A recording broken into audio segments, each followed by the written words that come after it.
कि जो आपका प्रतिष्ठा बढ़ाया है, क्या उसका इज्जत जाना चाहिए? यह चित विश्राम और नरही के जनता को कलेजा पर हाथ रख करके ईमानदारी से सोचने का जरूरत है। और मैं उम्मीद करता हूं ये दोनों पंचायत आज के बाद जब कभी मौका आपको मिलेगा वोट देने के लिए, तो आप जब ईमानदारी से तराजू अपने हाथ में उठाइएगा तो मोदी जी का पलड़ा झुक जाएगा और बेईमानों का पलड़ा उठ जाएगा। अगर ईमानदारी से आप कलेजा पर हाथ रख करके तराजू पकड़ने का काम कीजिएगा तो जरूर यह बात आपको देखने को मौका मिलेगा। आज गरीबों के घर में अनाज है तो मोदी जी के बदौलत, आज गरीब कोरोना में नहीं मरे, वैक्सीन मिला तो मोदी जी के बदौलत मिला। ये तमाम चीज का मूल्यांकन हम लोगों को करना है। और जैसे मोदी जी को हराने के लिए गठबंधन बना हुआ है, वैसे हमारा विधानसभा में हमको भी हराने के लिए गठबंधन बना हुआ है। आपको पता है, मोदी जी को देश से हटाना है और भानु जी को भवनाथपुर से हटाना है। यहां भी गठबंधन बना करके दो लोग घूम रहे हैं। इसका भी चिंता आप लोगों को करना होगा। हमने उस चित विश्राम और नरही को देखा है जो गढ़ के 100 मीटर के दूरी पर सिवाना शुरू होता है, और जिस गढ़ ने 6 बार विधायक का प्रतिनिधित्व किया, लेकिन नरही में और चित विश्राम में ढिबरी का जुग रह गया था। अगर बिजली का कोई जुग लाया तो आपका बेटा भानु प्रताप शाही ने लाया। यह ईमानदारी से आप मूल्यांकन करके देख सकते हैं। भगवान अबर बार 2 साल से पानी कम गिरा रहे हैं, उसके बाद भी चित विश्राम में कुछ धान रोपाया है, नरही में कुछ धान रोपाया है।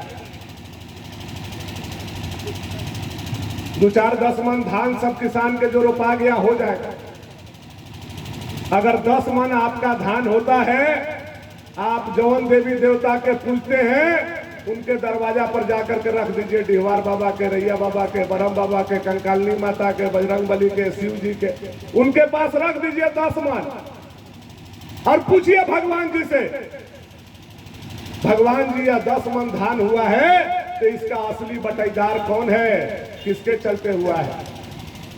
भगवानों जी कहेंगे आपको कि आधा तो तुम्हारे किसान के मेहनत से और भगवान के पानी से हुआ है, लेकिन आधा भानु प्रताप शाही के बिजली से हुआ है। यह भगवान भी आपको बोलेंगे। आज अगर धान गड़ाया है तो बिजली के चलते, और धान रोपाया है तो बिजली के चलते, मोटर नहीं रहता तो डीजल 100 रुपया लेकर के धान नहीं रोपा पाता। यह भी आपको सोचने का जरूरत है। और आज हम बिजली दे दिए, आज किसान के घर में धान होगा, आपके घर में अनाज का कमी नहीं होगा। और वोट जब हम मांगने आएंगे और राजा बचा के बोरा में आप तौल दीजिएगा तो हमारा कलेजा फटेगा कि नहीं फटेगा, आपको भी थोड़ा सा चित विश्राम के लोगों को भी सोचना होगा, नरही के लोगों को भी सोचना होगा। अगर किसी का मजदूरी मार करके किसी दूसरा के बोरा में आप देने का काम करते हैं तो स्वाभाविक रूप से जो मजदूरी किया है उसका कलेजा फटेगा, उसका आह लगेगा। और आह जब लगेगा तो कितनों आप लोग करिएगा, गढ़ में कहियो अभार में हरदी लगने वाला नहीं है। यह विश्वास हम आप लोगों को दे देना चाहिए, क्योंकि उनका मनसा विकास का नहीं है। उनका मनसा हम राजा बन करके बैठे हैं, लोग हमारा पैर छुए, यही उनका मनसा। वो समय चला गया, वो समय भी था, लोगों ने किया, लेकिन अब वो समय समाप्त हो गया। आपने ऐसे आदमी से गठबंधन करने का काम किया जो गगरिया घाट से लेकर के, चाना से लेकर के, बरहिया से लेकर के, अतियारी से लेकर के, चाहे जायसवाल परिवार हो, चाहे पांडे परिवार हो, चाहे देव परिवार हो, चाहे कोई भी लोग हो, उनका जगह जमीन लूटने का काम किया। ऐसे लोगों के साथ अगर आपने गठबंधन करने का काम किया और उनके कंधा पर चढ़ करके जब वोट मांगने आइएगा तो चित विश्राम का हिंदू, नरही का हिंदू कभी जीवन में आपको वोट नहीं देगा। यह विश्वास के साथ मैं आपको कहना चाहता हूं। हत्या किया लोगों के साथ, आप पूर्वजों का भी सब बात भूल गए। जो आदमी कटहरगढ़ में आग लगा दिया, राइफल लूट लिया कटहरगढ़ का, उसके साथ कंधा पर हाथ लगा करके भाईजान कर रहे हैं। वोट के खखन में इतना मत गिरिए राजा जी कि कुल खानदान को भूल जाइए, समाज को भूल जाइए। अगर इतना ही आपको खखन है तो एक बार हमको कह करके देखिए, आपके लिए हम विधायकी छोड़ने के लिए तैयार हैं, लेकिन अपराधी के साथ गला मिलाइएगा तो हम जनता को कत्ल नहीं होने देंगे, हम जनता के पीठ पर खड़े रहेंगे।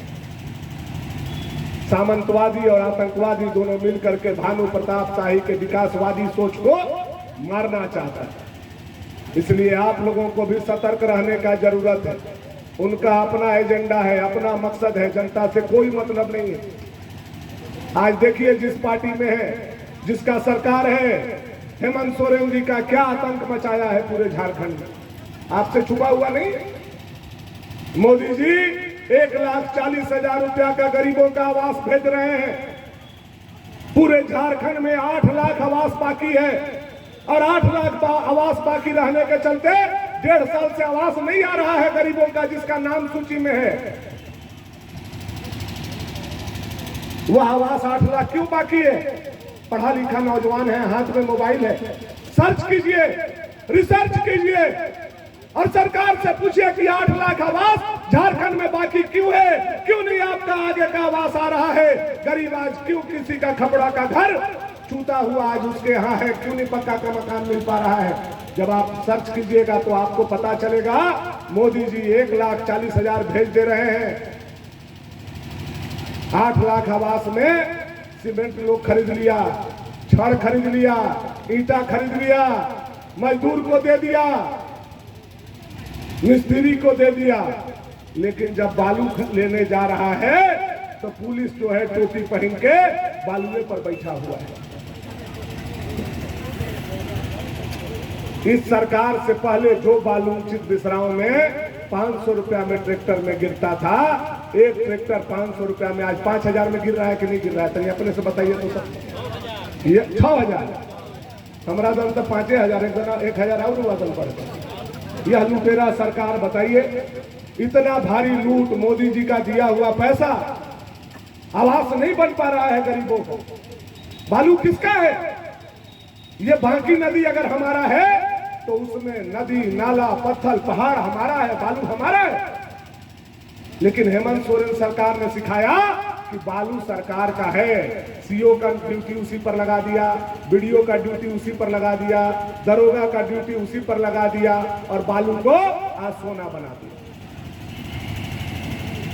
आज 500 का बालू 6,000 में हम लेने पर मजबूर है। अपना घर के बगल में ट्रैक्टर लेकर के अगर हम जाएंगे, चित विश्राम के बगल में अगर कोई नदी है, हम लेने वहां से 2 मुठा बालू ट्रैक्टर लेकर के जाएंगे और बैंक में डकैती होते रहेगा, आपका स्टेट बैंक में नगर उतारी, दोनों के साथे फोन जाएगा तो पुलिस डकैतवा के पकड़ने नहीं जाएगा, बलुइया के पकड़ने खटा खटा चित विश्राम आ जाएगा। यह आपका पुलिस कर रहा है।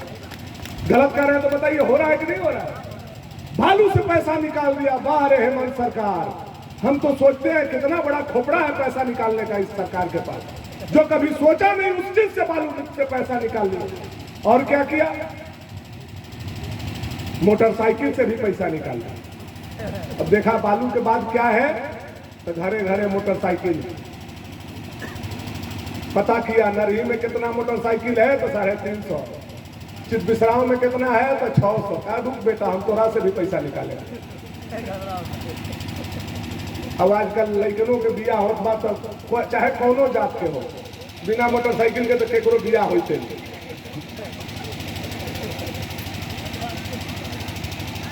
हेमंत सरकार सोचा रुको मोटरसाइकिल से पैसा निकालने का दिमाग लगाते हैं, तो दिमाग देने वाला भी वैसा चोर डकैत बदमाश बैठा हुआ है उन लोगों के पास।